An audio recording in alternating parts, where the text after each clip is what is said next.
Hello students हम कर रहे हैं अकाउंट्स का क्लास 11th का कंपार्टमेंट पेपर 2026। ये अकाउंट्स का कंपार्टमेंट का पेपर है क्लास 11th का। चलिए बिना टाइम वेस्ट करे क्वेश्चंस कर लेते हैं। फर्स्ट क्वेश्चन है, mister Vijay start a medical store by investing ₹10 lakh. Out of it he paid 1,50,000 furniture, ₹4 lakh for purchase of medicine. He also deposit ₹1 lakh as a security for the shop he took on rent भी दिया है। Deposit करें 3 lakh rupees into the bank likewise remaining amount of cash in hand. तो cash sales and credit cell of the first month were ₹20,000 and 5,000 respectively. तो हमने इस question को solve करा और सॉल्व करने का जो हमारा करेक्ट आंसर आया वो आया ₹10 लाख। तो इसका करेक्ट आंसर है ऑप्शन बी, ₹10 लाख। कैलकुलेट आपको करना आता होगा क्योंकि कंपार्टमेंट का पेपर आप दे रहे हो तो आपको अकाउंट्स आती होगी। ठीक है, नहीं आती तो फिर आप हमारे चैनल पे जाके देख लें कैसे सॉल्व होगा। पहले क्वेश्चन का आंसर 10 लाख रुपए आएगा। नेक्स्ट है ओपनिंग कैपिटल जो है इस क्वेश्चन में, क्योंकि क्वेश्चन में पूछी थी ओपनिंग कैपिटल, तो ओपनिंग कैपिटल 10 लाख थी। क्लियर हो गया। दूसरा क्वेश्चन है कैश इन हैंड, उसी क्वेश्चन में से पूछा है, इसी क्वेश्चन में बोला है, तो बताओ उसके पास कैश इन हैंड कितना बचेगा। तो कैश इन हैंड जो बचेगा वो बचेगा आपका उसके पास ₹30,000। ऑप्शन डी इसका correct answer, cash in hand. Clear है। ये आंसर मैंने इस क्वेश्चन को पढ़ के निकाले हैं। क्लियर है। तो पहले में आएगा ऑप्शन बी 10 लाख, दूसरे में आएगा आपका ऑप्शन डी 30,000। तीसरा है विच of the following is not the internal user of accounting information. Accounting information में कौन सा इनमें से इंटरनल यूजर नहीं है। तो आपको पता ही है इंटरनल यूजर कौन से नहीं होते। तो internal user employees internal user नहीं होते। एम्प्लॉयज का मतलब सिर्फ काम करना होता है, उनका काम बिजनेस से रिलेटेड कुछ नहीं होता। Employ option C correct answer है। इसी का और वाला भी है बिजनेस, और वाले में बोला है business and owner are treated separately for the purpose of accounting due to. तो बिजनेस को और ऑनर को दोनों को सेपरेट रखा जाता है। क्यों रखा जाता है? क्योंकि हमें पता है बिजनेस एंटिटी क्या है, ये कॉन्सेप्ट है। बिजनेस एंटिटी कॉन्सेप्ट में क्या होता है, जो मालिक होता है और जो कंपनी होती है दोनों सेपरेट होती हैं। तो ऑप्शन ए करेक्ट आंसर है, business entity concept. Question fourth है प्रॉफिट क्या है। तो प्रॉफिट को हम रेवेन्यू कहते हैं, इनकम कहते हैं। तो प्रॉफिट क्या है? प्रॉफिट है रेवेन्यू और expenses. Option A correct answer है, प्रॉफिट इज रेवेन्यू और एक्सपेंस हो सकता है। ठीक है ना, क्योंकि प्रॉफिट से हम कमाई करते हैं और एक्सपेंस भी है। ठीक है, तो प्रॉफिट, ये मॉडर्न अप्रोच अगर पढ़ी होगी तो आपको पता होगा रेवेन्यू और एक्सपेंस दोनों प्रॉफिट में आते हैं। इसका और वाला है life of a business is divided into small period of generally 12 month known as. Business को हम जो काउंट करते हैं वो 12 महीने के लिए काउंट करते हैं। ये पता है ना क्यों काउंट करते हैं? क्योंकि अकाउंटिंग पीरियड 12 महीने का ही होता है। ये पता है ना, हर 12 महीने में अप्रैल में क्या होता है, अकाउंटिंग पीरियड। 31 मार्च के बाद क्या करते हैं, है ना, नया साल शुरू करते हैं ना, तो उसी को अकाउंटिंग पीरियड कहते हैं। इसीलिए बोला है जो बिजनेस होता है डिवाइड करा जाता है स्मॉल पीरियड में 12 मंथ के, उसे क्या बोलेंगे, उसे अकाउंटिंग पीरियड बोलेंगे। नेक्स्ट है the choose the capital expenditure. Option है रेंट, डेप्रिसिएशन, बेड डेप्ट और इंस्टॉलेशन। तो आपको पता ही है कैपिटल एक्सपेंडिचर क्या होता है। कैपिटल एक्सपेंडिचर वो एक्सपेंडिचर होते हैं जिनसे क्या करा जाता है, जिनसे हम अपनी कैपिटल को बढ़ाने के लिए काम करते हैं। ठीक है, जो लंबे समय के लिए होती है। यानी installation charge of machine, machine एक एसेट है और उसे इंस्टॉल करने में भी कुछ खर्चा आएगा, वो क्या कहलाएगा, वो कैपिटल एक्सपेंडिचर कहलाएगा। तो कैपिटल एक्सपेंडिचर का एग्जांपल है installation charge of machine. Machine एक एसेट है मगर उसको अगर किसी कंपनी में लगाएंगे तो उसमें खर्चा भी तो आएगा। जैसे एसी इंस्टॉलेशन, एसी एक एसेट हो गई पर उसको लगाने में जो मिस्त्री आएगा वो पैसा लेगा, तो वो पैसा क्या होगा, कैपिटल एक्सपेंडिचर। वैसे यहाँ पर इंस्टॉलेशन चार्ज ऑन मशीन भी एक कैपिटल एक्सपेंडिचर का एग्जांपल होगा। नेक्स्ट है accounting which to gross profit और gross loss of the business is called. जो अकाउंटिंग में हमारे को ग्रॉस प्रॉफिट या ग्रॉस लॉस जो होता है उसको हम क्या बोलते हैं, तो उसको हम बोलते हैं, जिसमें ग्रॉस प्रॉफिट ग्रॉस लॉस होता है, ट्रेडिंग अकाउंट। तो ट्रेडिंग अकाउंट क्या है, वो ग्रॉस प्रॉफिट और ग्रॉस लॉस को शो करता है। आपने पढ़ा होगा, एक होता है ट्रेडिंग अकाउंट, उसके बाद एक होता है प्रॉफिट एंड लॉस अकाउंट और तीसरी होती है बैलेंस शीट। तो जो ट्रेडिंग अकाउंट होता है उसमें ग्रॉस प्रॉफिट ग्रॉस लॉस देखते हैं, और जिसमें जो प्रॉफिट एंड लॉस होता है उसमें net profit and net loss देखते हैं। मैं अभी इसलिए एक्सप्लेन ज़्यादा नहीं कर रहा क्योंकि आपका पेपर है, नहीं तो मैं इनको एक्सप्लेन करता तो वीडियो 2-2.5 घंटे की बन जाती। ठीक है, तो ट्रेडिंग अकाउंट में आपको ग्रॉस प्रॉफिट और ग्रॉस लॉस देखने को मिलता है, ऑप्शन बी। नेक्स्ट है what will be the effect of outstanding rent on the, what will be the effect of outstanding rent on accounting equation. अगर हम आउटस्टैंडिंग रेंट की बात करें तो ठीक है, तो अकाउंटिंग इक्वेशन में वो क्या होगा। तो आपको पता ही है भाई आउटस्टैंडिंग क्या होता है, ये तो बात बताया ना। तो आउटस्टैंडिंग क्या होगा, तो वो होगा deduct from the capital and add in the outstanding expense. Option C answer है। आउटस्टैंडिंग को हम क्या करेंगे, कैप, अगर हम अकाउंटिंग इक्वेशन बना रहे हैं तो हम क्या करते हैं, कैपिटल में से तो उसको क्या करते हैं, माइनस करते हैं, और उसे लाइबिलिटी में क्या करते हैं, जोड़ देते हैं। जब भी कोई भी आउटस्टैंडिंग आती है तो उसका एसेट से कोई लेना देना नहीं होता, उसका लेना देना कैपिटल और लाइबिलिटी से होता है। तो हम क्या कर देंगे, माइनस तो कैपिटल से करेंगे। कोई भी आउटस्टैंडिंग हो सकती है, वो रेंट की भी हो सकती है, कोई और भी हो सकती है, कोई सैलरी आउटस्टैंडिंग भी हो सकती है, ठीक है, कोई फीस आउटस्टैंडिंग भी। तो आउटस्टैंडिंग को कैपिटल से माइनस करते हैं और लाइबिलिटी में प्लस करते हैं, और दोनों ही ऑप्शन बताइए। क्लियर है। तो option C correct answer question 7 का। जब अकाउंटिंग इक्वेशन करी होगी आपने तो कोई इक्वेशन ऐसी भी आई होगी जिसमें आउटस्टैंडिंग आ रही होगी। ऐसी प्रीपेड एक्सपेंस की जो होती है वो एसेट में आती है। इसके बाद कैरेज इनवर्ड। जो कैरेज इनवर्ड है वो क्या है, कैरेज इनवर्ड एक एक्सपेंस है, तो एक्सपेंस अकाउंट है कैरेज इनवर्ड। कैरेज कैरेज का मतलब पता है ना, सामान लाना ले जाना। तो कैरेज इनवर्ड क्या है, एक एक्सपेंस अकाउंट है, क्योंकि जब सामान लाने ले जाने के लिए हम टेम्पू वाले को, ठीक है, थ्री व्हीलर वाले को, रिक्शे वाले को क्या देते हैं, हम भाड़ा देते हैं ना, तो वो एक एक्सपेंस है। तो कैरेज इनवर्ड क्या है, एक एक्सपेंस अकाउंट है। Source document prepared for credit sales. तो सोर्स डॉक्यूमेंट्स को हम किस लिए प्रिपेयर करते हैं आपको पता ही है। Question 9 assertion reason. Assertion reason देख लेते हैं फटाफट से। असर्शन है one side error affect trial balance. One side error क्या, ट्रायल बैलेंस में अफेक्ट डालता है। रीजन है one side error are not rectify by using the suspense account. और वन साइड एरर को हम सस्पेंस अकाउंट से क्या है, जो हम सॉल्व नहीं कर सकते। तो इसमें असर्सन तो आपका करेक्ट है, रीजन आपका इनकरेक्ट है। ऑप्शन सी करेक्ट आंसर होगा। असर्सन आपका करेक्ट है, ठीक है, और रीजन इनकरेक्ट, ऑप्शन सी इसका आंसर है। असर्सन रीजन है। Question 10, furniture sold on credit was recorded in the sales book. This is, अगर हम फर्नीचर को किसी को उधार में सेल करेंगे तो वो जो है क्या कहलाएगा, वो क्या कहलाएगा, अगर हम किसी को उधार में, तो वो कहलाता है एरर ऑफ प्रिंसिपल। ठीक है, फर्नीचर में सोल्ड करा है क्रेडिट में और रिकॉर्ड कर दिया सेल्स बुक में। सेल्स बुक में हम क्या, सेल्स बुक जो होती है उसमें क्या हम रिकॉर्ड करते हैं, उसमें हम गुड्स रिकॉर्ड करते हैं। सेल्स और परचेज बुक गुड्स रिकॉर्ड करने के लिए होती है।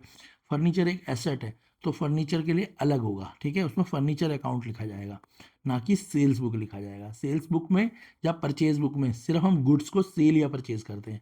तो ठीक है, तो यही एरर कौन सा है, एरर ऑफ प्रिंसिपल। क्लियर हो गया कि अगर हमने फर्नीचर को सेल्स बुक में दिखाया है तो एरर ऑफ प्रिंसिपल होगा। ऑप्शन सी करेक्ट आंसर है।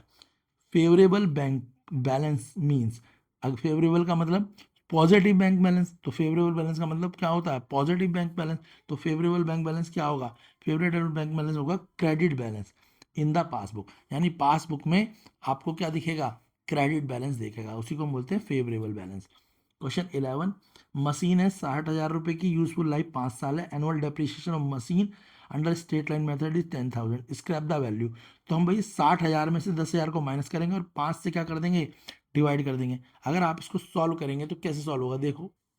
तो क्वेश्चन 11 में हमें क्या दिया हुआ भाई, मशीन की कॉस्ट 60,000 रुपये दी है, 5 साल चलेगी और डेप्रिसिएशन कितना है 10,000, और बोला है आपको जब मशीन को बेचेंगे तो कितने की बिकेगी, कबाड़ी को, यानी स्क्रैप वैल्यू। तो पहले 60,000 से हम 10,000 माइनस कर देंगे, बचेगा 50,000। 50,000 को 5 से डिवाइड करेंगे तो आ जाएगा, 50,000 को जब 5 से डिवाइड करेंगे तो आ जाएगा आपका 10,000। तो ऑप्शन 20 का करेक्ट आंसर होगा। मैंने बता दिया, जब भी ऐसा क्वेश्चन और स्क्रैप वैल्यू निकालनी हो तो क्या करेंगे, मशीन की वैल्यू में से डेप्रिसिएशन को माइनस करते हैं, फिर जो आंसर आता है उसको ईयर से डिवाइड करते हैं, तो 10,000 इसका आंसर आएगा, ऑप्शन बी। नेक्स्ट क्वेश्चन है, विच of the following is not one side error. इनमें से कौन सा ऐसा है जो वन साइड एरर नहीं है, क्वेश्चन 12 में। तो purchase of goods ₹500 recorded as 5,000, ये आपका वन साइड एरर नहीं है। तो ऑप्शन डी इसका करेक्ट आंसर है। क्लियर है। इसी का और वाला क्वेश्चन भी है, cash discount allowed to customer is recorded in. Cash discount को हम कहाँ रिकॉर्ड करते हैं, कैश बुक में रिकॉर्ड करते हैं। ऑप्शन सी इसका करेक्ट आंसर है। क्वेश्चन 12 का ही और वाला ऑप्शन है। क्वेश्चन 13 है, स्टेटमेंट है, cheque deposit into bank will be credit in the cash book. Statement हुआ, interest allow by the bank will be debit the passbook. Correct option choose करना है। तो इसका जो करेक्ट ऑप्शन है वो है स्टेटमेंट 1 और 2 दोनों। फिर ऑप्शन बी इसका करेक्ट है, ठीक है, स्टेटमेंट 1 और 2 दोनों ही गलत स्टेटमेंट है, पहली भी गलत है दूसरी भी गलत है, ऑप्शन बी करेक्ट आंसर है। Question 14, which of the following account is not balance while preparing ledger. जब हम लेजर को प्रिपेयर करते हैं तो कौन सा अकाउंट जो है कभी भी बैलेंस नहीं होता, फ्रेट अकाउंट, ऑप्शन सी इसका आंसर है। फ्रेट अकाउंट बैलेंस नहीं होता। 15th है choose the odd one out. इनमें से कौन सी ऐसी चीज़ है जो सबके साथ मैच नहीं करती? तो discount received account. Salary, electricity और डिस्काउंट अलाउड, ये तीनों सेम अकाउंट है। सैलरी अकाउंट, सैलरी क्या होगी भाई? क्रेडिट होगी। इलेक्ट्रिसिटी अकाउंट क्रेडिट होगा। डिस्काउंट अलाउ भी क्रेडिट होगा, मगर डिस्काउंट रिसीव डेबिट हो जाएगा।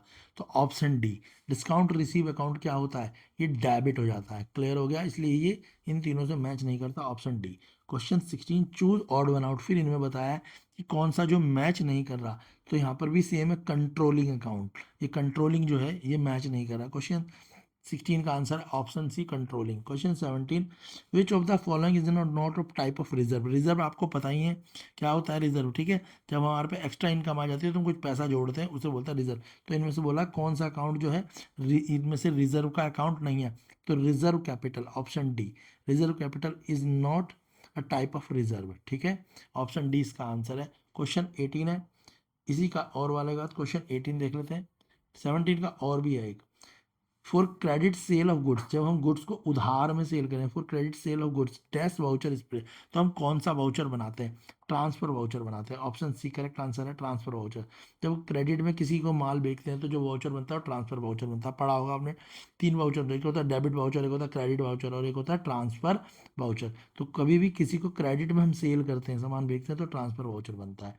क्वेश्चन 18 है आपका, असरसन वो ये रहा, amount of depreciation is not affected by. जो डेप्रीशिएशन होता है, डेप्रीशिएशन आपको पता ही है क्या होता है। किसी कोई भी मशीन ले लो, कोई भी चीज़ ले लो, धीरे धीरे उस वो आउटडेटेड भी होती जाती है और थोड़ी कमज़ोर भी हो जाती है, उसे डेप्रीशिएशन बोलते हैं। तो अमाउंट ऑफ डेप्रीशिएशन जो है किस चीज़ को अफेक्ट नहीं डालता? तो market value of the asset, asset की मार्केट वैल्यू को अफेक्ट नहीं डालता। वो धीरे धीरे यूज़ होती है तो वो कम होती चली जाती है, मगर उसकी मार्केट वैल्यू पे अफेक्ट नहीं डालता। ऑप्शन डी इसका आंसर है, ठीक है? बोला ना, amount of depreciation is not affected by market value of asset, asset की मार्केट वैल्यू पे उसका कोई अफेक्ट नहीं हो रहा। ऑप्शन डी करेक्ट आंसर है। क्वेश्चन 19 कर लेते हैं। Question 19, assertion reason. असर्शन है आपका, advance salary paid related to next year is treated as an asset in the balance sheet. Reason है, machine matching principle matches the expense incurred in the generated revenue current period with the revenue of same period to find the profit and loss। तो इसकी जो assertion है और reason है दोनों ही correct है, option A इसका करेक्ट आंसर होगा। असर्सन रीजन दोनों करेक्ट है, ऑप्शन ए करेक्ट आंसर है। आपको पता ही है इसलिए मैं एक्सप्लेन नहीं कर रहा। Question 20, which of the following is not the advantage of accounting. इनमें से कौन सी चीज़ ऐसी है जिसका अकाउंटिंग में कोई फ़ायदा नहीं मिलता? तो option D, it ignore the price level change. Accounting में कोई अगर प्राइस लेवल चेंज हो रहे हैं तो उनको इग्नोर कर देती है। ऑप्शन डी इसका करेक्ट आंसर होगा। क्लियर है? क्वेश्चन 21, प्रिपेयर करना है accounting equation on the basis of following. Accounting equation देख लो। पहली है, Sam start business with cash ₹4 lakh and goods ₹2 lakh. Sam ने बिजनेस स्टार्ट करा जिसमें वो लाया 4 लाख रुपए का कैश और 2 लाख रुपए के गुड्स। दूसरी के 25% ऑफ गुड्स सोल्ड कर दिए, कैश ₹60,000। 25% गुड्स बेच दिए कैश में और उससे 60,000 रुपये मिले। और तीसरी में half of the remaining goods, जितने भी गुड्स बचे थे उनको सोल्ड कर दिया प्रॉफिट एट 25% ऑन, यानी जितने भी गुड्स बचे थे उसके आधे गुड्स बेचे और उसमें 25% का प्रॉफिट आया, ठीक है? मगर वो क्रेडिट में बेचे हैं। चलिए अकाउंटिंग इक्वेशन क्या बनेगी इसकी देख लेते हैं। तो देखो पहली अकाउंटिंग इक्वेशन बनेगी भाई, हम asset equal to capital plus liability, ये तो पता ही है।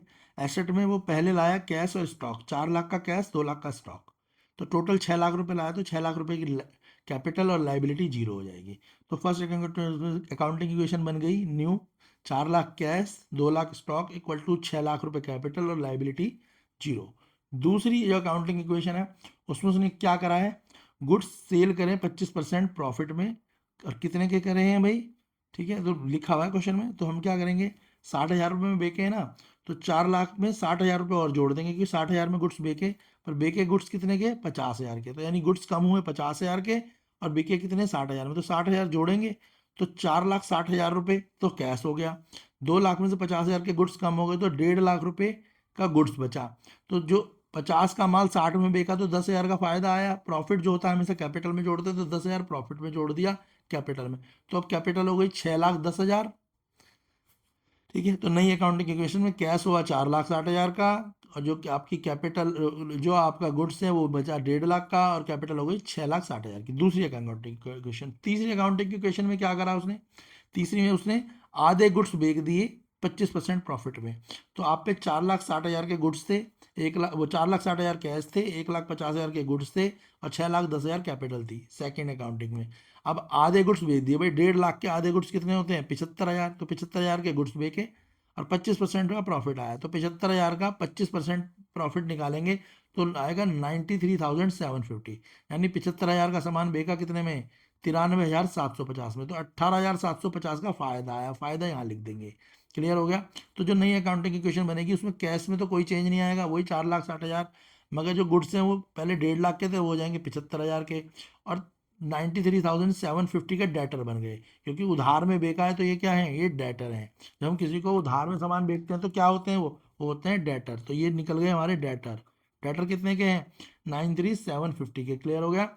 अब हमारा कैपिटल आ गया 6,28,750, तो हमारी जो एसेट है वो इक्वल हो गई किसके, कैपिटल प्लस लाइबिलिटी, यानी दोनों साइडें इक्वल हैं, और ये अकाउंटिंग इक्वेशन करेक्ट बन गई। क्लियर हो गया।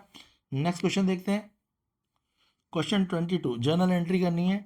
पहली जर्नल एंट्री है आपकी, goods price ₹20,000, cost of ₹2,000, goods selling price है 2,000, कॉस्ट उसकी 1,600 है, वर विड्रॉल फॉर पर्सनल यूज, और पर्सनल यूज के लिए निकाल लिया। दूसरी जनरल एंट्री है, गुड्स सोल्ड करा अर्ली है ₹1,000, रिटर्न बाय द कस्टमर, जो 1,000 रुपये के गुड्स सेल करे थे कस्टमर ने वापस कर दिया। और तीसरी है, आउटस्टैंडिंग सैलरी ₹12,000। चलो तीनों जनरल एंट्री कैसे होंगी देख लेते हैं। तो पहली एंट्री में हमने पर्सनल यूज़ के लिए करा था, तो हम बोलेंगे ड्राइंग अकाउंट डेबिट हो जाएगा, ड्राइंग हो जाएगी 1,600 रुपये की, टू परचेज अकाउंट 16,000। तो पहली एंट्री होगी drawing account debit to purchase account, और यहाँ पर नरेशन लिख देंगे, being goods withdrawal for personal use recorded at cost. Clear हो गई। फिर दूसरी जनरल एंट्री आएगी, दूसरी जनरल एंट्री है सेल्स रिटर्न, सेल्स हमारे हमने कुछ सेल करा था और रिटर्न हो गई, तो सेल्स रिटर्न अकाउंट डेबिट होता है टू डेटर अकाउंट या कस्टमर अकाउंट, 1,000 1,000। क्लियर हो गया। जब सेल्स रिटर्न होती है तो डेबिट होती है, सेल्स होती है तो क्रेडिट होती है। क्लियर ही है आपको।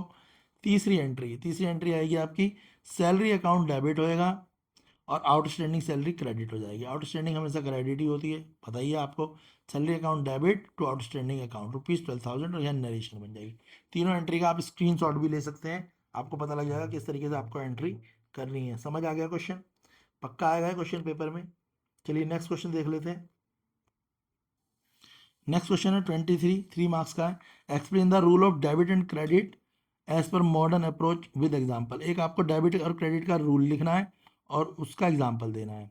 दूसरा है explain the 3 characteristic of goods and service, GST के 3 एग्जाम्पल भी देने हैं। तो देखो मैं लिखे हुए हैं, आप समझ लो कैसे करना है आपने। ये रूल्स है मॉडर्न अप्रोच के, पता ही होगा। जब इंक्रीज होगा, ठीक है, एसेट इंक्रीज होगी तो प्लस होगी, क्रेडिट डिक्रीज होगा तो माइनस होगा, ऐसे एक्सपेंस एंड लॉस के लिए है। तो ये रूल्स आप देख लो किस तरीके से रूल है, स्क्रीनशॉट ले लो, क्योंकि अब आपको आते होंगे, समझाने की कोई ज़रूरत ऐसी है नहीं। ये इसका एग्जाम्पल भी है।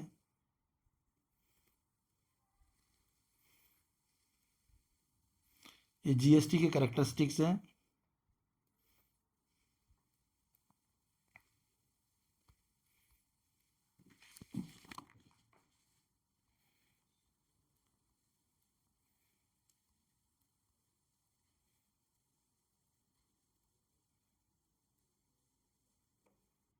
क्लास 11 का कंपार्टमेंट का पेपर है ये, अच्छे से प्रिपेयर करें ताकि आपका कंपार्टमेंट का पेपर हो पाए और आप पास हो जाएं। हमारी तरफ से, चैनल की तरफ से आपको ऑल द बेस्ट। वीडियो को लाइक करें, शेयर करें, अपने दोस्तों को भी हेल्प करने के लिए वीडियो को शेयर करें।